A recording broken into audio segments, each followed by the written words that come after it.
اليوم ما تقول وين موديني. اليوم ادخلك مغاره علي بابا، شبيك لبيك ذهب كله بين ايديك. تفضل معلم حسين نورت. شو الزحمه جاي؟ لا يا ابن عمي تتدلل.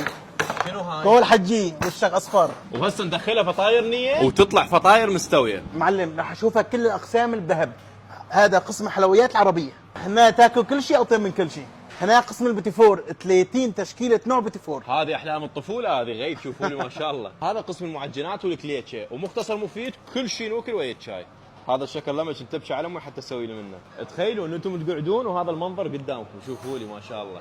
طبعا قسم الحلويات ما شاء الله يراد لكم تشارجر يلا تكملوه، شوفوا لي وتجون هنا للايس كريم، وهذه هي قوالب الكيك.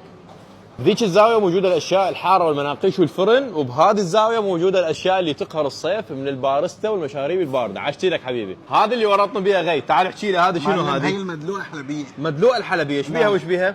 هي على الوجه ايما. شنو؟ ايما. شنو ايما؟ الجيمر. اللي على وجه جيمر. اليوم كنا بحلويات ومعجنات ذهب اللي موجود بحي الجامعه بنهايه شارع المركز بمدخل حي الجامعه من طرف بسكولاته.